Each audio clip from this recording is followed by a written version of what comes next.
एक बार। समझ गए? अब मैं आज के बाद आपको पूछूं कि हर कोई एंगल 1 घंटे में कितनी बार बनता है, तो आप क्या जवाब दोगे? 2 बार। एक बार घंटे की सुई से जस्ट पहले और एक बार बाद में। लेकिन दो ऐसे स्पेशल एंगल है 0 डिग्री और 180 डिग्री के एंगल, वो 1 घंटे में कितनी बार बनेंगे? आपके जो कॉपी की ऊपर वाली पट्टी है उसमें लिख दो कि 0 डिग्री ओब्लिक 180 डिग्री को छोड़ दिया जाए तो बाकी सारे एंगल 1 घंटे में कितनी बार बनते हैं? 2 बार। और 180 डिग्री और 0 डिग्री कितनी बार बनते हैं? ये बार बार पूछूंगा, फिर मुंडा भुंडा मुंडा मत करना, ये मत करना मैंने कल जाके नहीं पढ़ा। कल नहीं पढ़े तो नहीं पढ़े, आज तो मैंने बता दिया क्लास में। मैंने कहा भारत का प्रधानमंत्री कौन है? मोदी जी। अब मैंने कल पूछा, बोल सर हम तो पढ़ के नहीं है। पढ़ के नहीं है तो यहाँ तो बताया ना आपको। रीजनिंग ऐसा सब्जेक्ट है आप क्लास के अंदर पढ़ सकते हो, आपको घर पे जाके पढ़ने की जरूरत है नहीं रहती। आपका कोई खोपड़ा ही खराब है, जिंदगी में कोई खूब ही लपड़े चल रहे हैं तो अलग बात है। आप क्लास में बैठे और आपका ध्यान पता नहीं दुनिया के अंदर कहीं बाहर ही भटक रहा है, तो आपको घर पे भी पढ़ना पड़ेगा और यहाँ पर भी पढ़ना पड़ेगा। ठीक है? हमेशा अपन कहते हैं ना कि पढ़ाई आप जाके 10 घंटे करो। पढ़ाई 10 घंटे नहीं होती, प्रैक्टिस हो सकती है। जैसे मान लीजिए आपने घड़ी पढ़ लिया अब घड़ी का आप हो सकता है कि 50 क्वेश्चन करो, हो सकता है 100 क्वेश्चन करो, और हो सकता है घड़ी के कितने क्वेश्चन करो आप? 500। इसको कहते हैं प्रैक्टिस। प्रैक्टिस की कोई लिमिट नहीं होती, जितनी चाहो उतनी क्या करो? प्रैक्टिस। आप घड़ी के है ना अलग अलग टाइप के जब 100 क्वेश्चन कर लोगे ना, फिर नया क्वेश्चन बनना क्या हो जाएगा? बंद हो जाएगा। इसलिए मैं आपको कहता हूं आप रात को फ्री रहते हो, जब मैं मिक्स वाले क्वेश्चन कराता हूं पूरी रीजनिंग के, आप एक दिन सॉल्व करोगे, 10 दिन करोगे, 20 दिन करोगे, 2 महीने करोगे, 3 महीने करोगे, आपके अचानक नंबर क्या हो जाएंगे? बढ़ जाएंगे। अब तक आपको रीजनिंग के अंदर आता क्या? जितना पढ़ा दिया उतना ही आता ना? क्या आगे के टॉपिक आता है क्या? नहीं आता। इसलिए मैं कहता हूं मैथ्स की क्लास और रीजनिंग की क्लास होती है, वहां से आप क्या करा करो? पढ़ा करो। अभी आपके पास में कोई खास काम है क्या? किसी के कॉलेज के अंदर कोई सेमेस्टर या किसी प्रकार का मीटम या किसी प्रकार का ईयरली एग्जाम या इस प्रकार का कुछ चल रहा है क्या? कुछ नहीं चल रहा है। इस क्लास के अंदर ऐसा कोई प्राणी है जो इस क्लास के अलावा कुछ ना कुछ जिंदगी में चल रहा है उसकी, कॉलेज या अदरवाइज कुछ ना कुछ? ग्रेजुएशन हुई नहीं क्या आपकी? कौन सा ईयर है? अभी सेकंड ईयर ही है क्या? अच्छा। आजकल तो वो डिसाइड कैसे करते हो सेकंड ईयर है?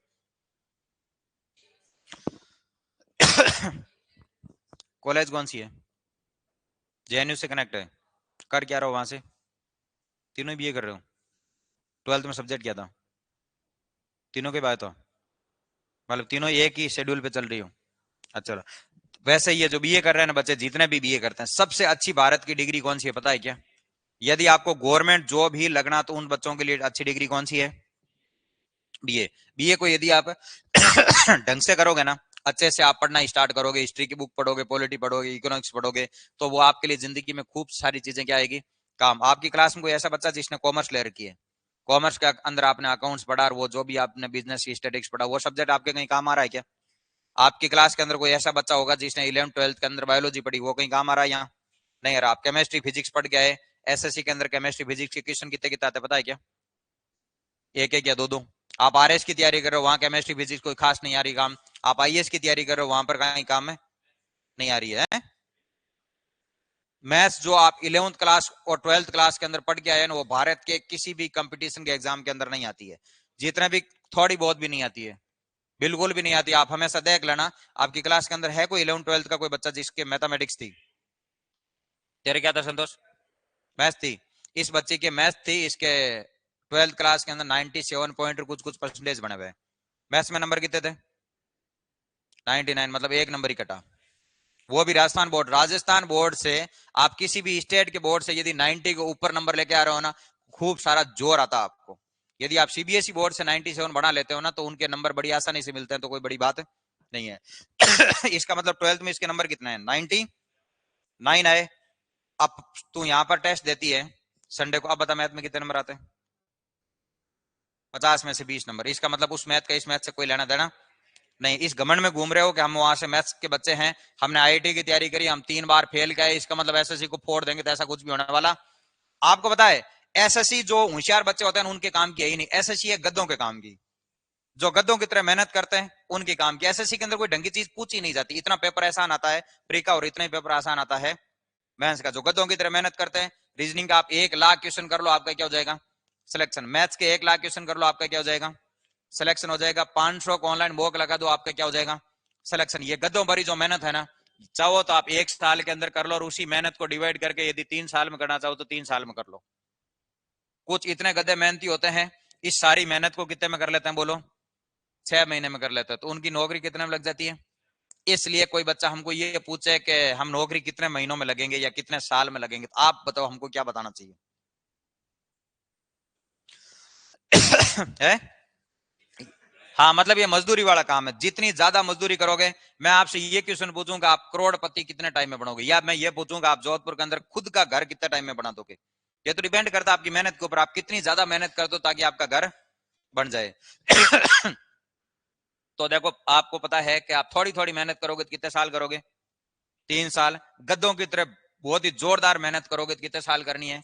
1 साल। अब मैं आपको बताऊं कि 2025 का जो सीजीएल का एग्जाम है वो कब है? क्लास का टाइम खत्म हो गया, ठीक है। अब रीजनिंग की कोई बात नहीं करते। हाँ, अब कौन से साल में जी रहे हैं अपन बोलो? 25 में। अब इधर ध्यान दो, मैं 25 की भर्तियां बताता हूं, जिन भर्तियों के पीछे पड़ जाना, और उसके अंदर सब्जेक्ट आपको 4 ही पढ़ने हैं। मैथ्स पढ़ोगे, रीजनिंग पढ़ोगे, जीके पढ़ोगे, और क्या पढ़ोगे? इंग्लिश पढ़ोगे, यही पढ़ोगे। तो मैं 2025 के अंदर एक तो बात करता हूं आपके रेलवे की। रेलवे के अंदर एक भर्ती आती है एनटीपीसी की, ठीक है। एक आती है एनटीपीसी लेवल फर्स्ट, और एक आती है एनटीपीसी लेवल सेकंड। सेकंड का मतलब ग्रेजुएशन वाले, और फर्स्ट का मतलब 12th वाले। एक तो एनटीपीसी के फॉर्म भराए हुए हैं, 2025 की भर्ती है जिसके एग्जाम 2025 में होंगे। भर्ती 24 की, एग्जाम कब हो रहा है? 25 में। अब एक एनटीपीसी की नई भर्ती आएगी जो जून 2025 के अंदर फॉर्म स्टार्ट होंगे। तो इस एनटीपीसी के जो एग्जाम होंगे वो साल के एंड तक होंगे, ठीक है। एनटीपीसी की जिस भी पोस्ट पर आप जिस पे लगोगे, ग्रेजुएशन वाली पे लगोगे तो आपकी सैलरी 1 लाख रुपए प्लस रहेगी। और फर्स्ट लेवल पे लगोगे तो आपकी सैलरी रहेगी नॉर्मली 60 से 70 हजार।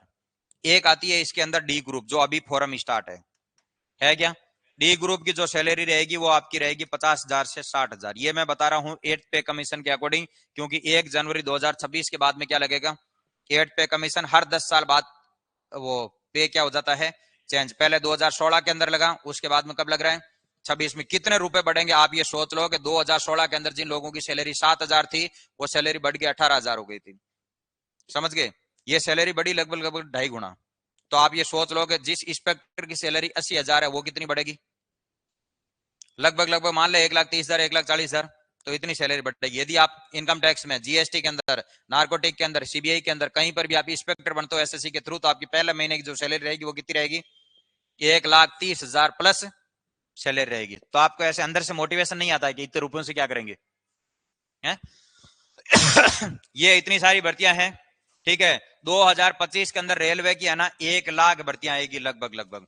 इसके अंदर मैंने कांस्टेबल की नहीं ली है, एसआई की नहीं ली, जो भर्तियां नहीं आई वो नहीं ली है, ठीक है। इसके अंदर आपको 3 सब्जेक्ट पढ़ना है, रीजनिंग है, जीके है, और क्या पढ़ना है? मैथ्स। एसएससी के अंदर मैं बात करूं, देखो, एक तो आपके पास में भर्ती कौन सी है? सीजीएल। सीजीएल की आप मान के चलो जो भर्ती आएगी वो कितनी आएगी बोलो? 15 हजार। क्योंकि इस साल 18 हजार है तो मैं 2-3 हजार कम मान लू।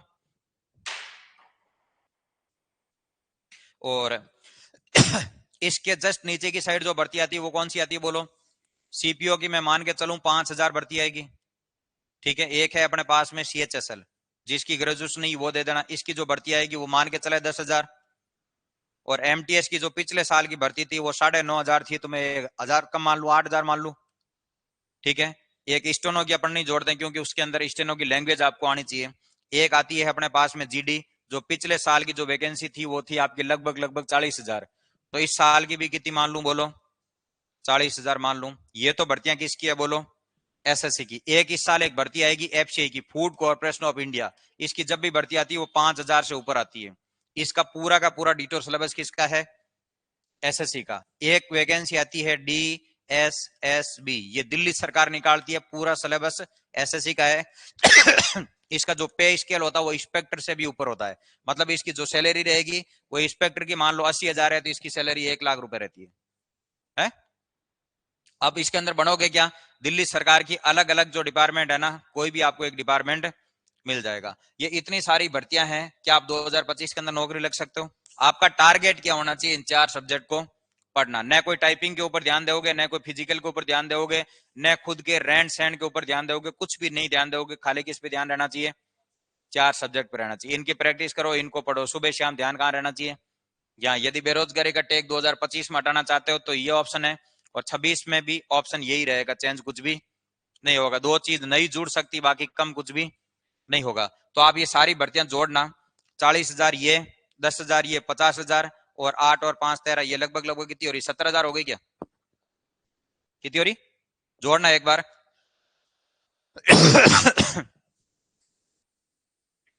78, तो राउंड ऑफ करके 80,000 मान लें, ठीक है। हालांकि भर्तियां तो और आएगी, जैसे अभी एसबीआई के अंदर आई थी कलर की भर्ती, जिसके अंदर 13,000 पोस्टें थी, ठीक है। लेकिन ये है कि बैंक का थोड़ा सा सिलेबस है ना अलग है एसएससी से, 80% सिलेबस ये काम आएगा, 20% सिलेबस आपको क्या करना पड़ेगा, अलग पढ़ना पड़ेगा, ठीक है। तो अब मैं कह रहा हूं इतना सारा सिलेबस है आपके पास में, इतना सारा मतलब कोई खास सिलेबस सिलेबस बड़ा नहीं है। इस क्लास में कोई बच्चा आज कसम खा ले कि मेरे दिन घर जाके कभी भी नहीं पढ़ूंगा, तो फिर भी आपके करीब 45 नंबर आराम से आ जाएंगे। लेकिन शर्त यह है कि आपको क्लास में रोज का रोज क्या होना, आना पड़ेगा। ऐसे नहीं कि आप महीने के अंदर कभी आए, 10 दिन गायब रहे, 5 दिन गायब रहे, कभी आए कभी नहीं आए। जब आप क्लास के अंदर बैठे आपके बाहर के लफड़े चल रहे हैं, बाइक पंचर हो गई, दिमाग के अंदर वही चल रहा है, पंचर कहाँ कटाऊंगा, ठीक है। और जैसे ये भाया है वो किसी बाई से बात कर रहा है, अब बाई इसने कुछ कह दिया, ब्रेकअप चल रहा है, ठीक है।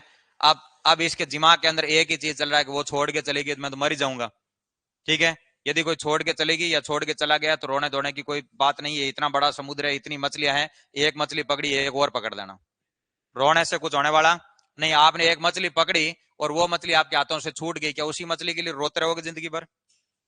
समुद्र में और मछली है कि नहीं है?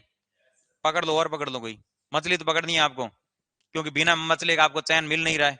तो मैं कह रहा हूँ मछली पकड़ लो।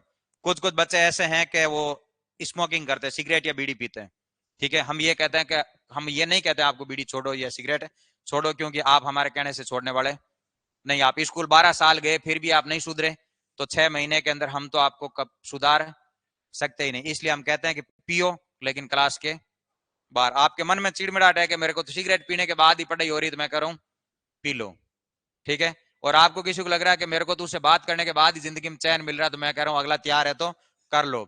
आपको लग रहा है कि मेरे को तो उससे मिले बिना चैन आता ही नहीं है, तो मैं कह रहा हूं दिन में एक आध बार मिल लो, फिर तो पढ़ो। पूरे दिन खोपड़े के अंदर लेके घूमोगे, अब मिलूं अब मिलूं, अब वीडियो कॉल करूं, अब फोन करूं, तो एक आध बार मिल लो, चैन पड़े फिर है। तो ये इतनी भर्तियां हैं, अच्छे से दिमाग को क्या रखो शांत, और दिमाग को शांत रख के अच्छे से क्या करो, आप तैयारी करो। और एक ही आदमी को याद करो, भगवान को, ठीक है। हर 7-8 दिन दिन के अंदर भगवान के जाके आओ, ठीक है। भगवान के जाके आने से कोई पढ़ाई नहीं होती, लेकिन मन थोड़ा क्या रहता है, शांत रहता है। एक भगवान को फेवरेट बना लो, जोधपुर के अंदर हो तो गणेश जी को बना लो, वहां पर थोड़ा माहौल भी अच्छा रहता है, शाम के टाइम थोड़े घूम के आओगे तो थोड़ा मन को क्या लगेगा, अच्छा लगेगा। बाकी अभी क्या महाकुंभ चल रहा है, वो 144 साल बाद में इतना बड़ा महाकुंभ हो रहा है, वहां जा सकते हो तो वहां जाके आ जाना। जहां आपको शांति मिले, उज्जैन के अंदर शिव जी बैठे, वहां जाके आ जाना। जहां तुमको अच्छा मिले वहां जाके आ जाना। बाकी ये मत सोचना कि जो वहां पर है, क्या नाम है अपने महाकुंभ जा रहे हैं वो सारे के सारे भगवान को देख नहीं जा रहे। वो एक लड़की फेमस हो रही है, क्या नाम है, मोनालिसा, सारे के सारे मीडिया वाले उसके पास बैठे, बोल लड़की कितनी सुंदर है, लड़की की आंखें कितनी सुंदर है, क्या तुम वहां लड़की की आंखें देखने गए थे क्या? बार बार उसको कह रहे, देखो इसकी आंखें कितनी सुंदर है, आंखें कितनी सुंदर है। इतना बड़ा महाकुंभ हुआ, 144 बाद हुआ, लेकिन इंसान की क्या नीयत वैसी होती है, ठीक है। बार बार उस सॉरी की क्या देखना, आंखें देखना।